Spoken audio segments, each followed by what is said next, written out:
What's up, guys? Will at Unsound Studios. It's Sunday. We worked late yesterday in Stewart area and just got back in late last night. And then I was thinking about leaving again today because my job tomorrow is early in the morning in Brunswick. But I think we're just going to rough it out, cracking a couple Coronas. So now I'm definitely going to have to rough it out. But been a little while. Quick update. Did get a few new vinyls. I guess it was last week sometime. Show you that real quick. Got the new Hot Water Music. Oh, I'm upside down. Vows. Every Hot Water Music is an awesome album, but this is the newest one. I've been listening to it online a bunch and hadn't picked up the vinyl, but yeah, clear vinyl. The artwork on all Hot Water Music is always great. But yeah, their last album, Into the Void, was like an 11 out of 10. I'd give this one a 10 out of 10. Probably Menace, the opening track's a killer song. Yeah, Hot Water Music, Menace. Burn Forever. Probably my favorite is Chewing on Broken Glass. That's one of Chris Wallard's songs that he sings, and I'm just a huge Chris Wallard fan, so been listening to a lot of that lately. Gonna listen to it some more tonight. So yeah, Hot Water Music. Alright, maybe one of my favorite albums of all time that I haven't had yet. How about Sam Hain 3, November Coming Fire? Now, of course, this is not an original LP. It is a repress or bootleg, whatever you want to call it, because these things are so scarce that, you can look on Discogs and, they start at like 300 and go up from there depending on the pressing. But yeah, you can't find this online anywhere. All the Danzig's people take it off as soon as it comes on YouTube. But killer purple vinyl. This is my favorite Danzig fronted album ever, and it's really not even close. I think when you think of like Evil and like the Halloween spirit and everything, they really captured that on this. To the nth degree. It's just so evil sounding. Every song is a 10 out of 10. So I'll eventually own this with a real copy, but I do have a copy now. We've been listening to some of the Sam Hain, but I'm infatuated with like the 85 through 87, 88 era of Danzig on how he went from Misfits to the Danzig 1 album. So like, the Sam Hain Live 85, 86, which this is an excellent bootleg. And then, of course, I have the Danzig demo in 87, which is right when they got John Christ, and they played a lot of the songs off of Danzig 1 on this, and it's kind of sped up in a punk-style vibe. Really not the greatest quality recording, but anyways, yeah, Sam Hain, unbelievable stuff, man. What else did I get? How about this old school from Discord Records, Rites of Spring? So old Washington, D.C. hardcore. A lot of bands consider Rites of Spring to be what started like emo punk and screamo punk, screamo emo, whatever you want to call it.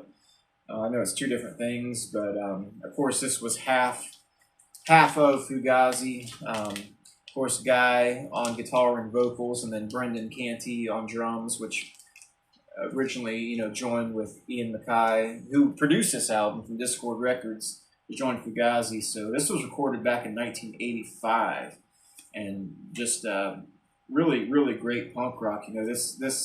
These guys really had a lot of say in the direction of the genre, back in the mid 80s, and of course, with Discord Records and everything. So been listening to this a lot. Well, not a lot, a couple times, and really digging that. But this is a great album. These guys were just kids back then, and the songwriting is still very, very good. Then my daughter, she went with me to the record store, so we did get something she likes. She likes Korn a lot, so we got Korn Follow the Leader, and I listened to this a bunch with her. I do like the band Korn, I'll tell you, because they're so unique. I still don't think anybody, sounds like them. And the thing about this album that I would say is good is like probably like 2 or 3 of the best songs on this album, and 2 or 3 of the worst songs on this album. I think this is right after they came out with Life is Peachy and they got big and famous and rich. And I think that shows on here. They just kind of screwed around. I got some rap stuff on here. But I mean, some of the bodies, dead bodies everywhere, Got the Life. You know, I think the very last song, My Gift to You, some of this stuff is really, really good. But yeah, I'm putting the Damascus album that I just worked on recently. I'm going to put the official version on YouTube probably tonight. It's just downloading right now, but you can still get that at realmsofrock.squarespace.com. Old Eddie at Realms of Rock. You can get the CD there. I still want to do the vinyl. I'm not going to let that go. I'm going to get the vinyl done once I mix it the way I want it. So it's just like a passion project that I'll eventually get done and maybe throw a few more songs on there. But yeah, so the Damascus at realmsofrock.squarespace.com. What else do we got going on? I got the Kiesel all set up, E standard. We've been playing some punk rock lately. Can't wait to announce that. I just want to get a good recording done, but we got like some freaking 10 out of 10 punk rock stuff going on. Can't wait to tell you all about. It's going to be the killer stuff. So yeah, this thing I haven't really even played until I got it set up. Now it's set up.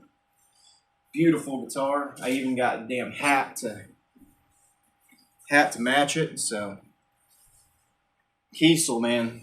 Custom guitars. Of course, I didn't buy this new because they're so expensive. Bought this used, but I got that. My Friedman JJ Junior head, I just replaced the tubes on it. Let me show you that. During the pandemic, I had a bad tube, and the only ones I could find were the JJ Electronic EL84s.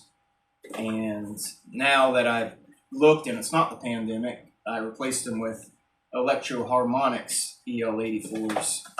So it was just getting a little bit of volume drop, and I didn't want to chance it where we were playing or something and the thing goes out. So now it's got plenty of volume and all killer. I went over my foot pedal design. I did just get this new Walrus Audio. It's a delay pedal, but you can run analog, digital, or reverse delay on it. But going into the front of the amp, of course, first I'm using a gate. Second, the Mud Killer gain pedal, and then Crybaby Wah. That's going into the front of the amp. And the effects loop, it first goes into the Fathom reverb pedal, the Walrus Audio delay, and then the Boss equalizer. So that's how we're running it now. But yeah, for the punk rock stuff, we got the Kiesel tuned to E and the Strat tuned to E. Been playing a lot of that stuff, and yeah, I guess that's about it. We'll see you on the next one. Later.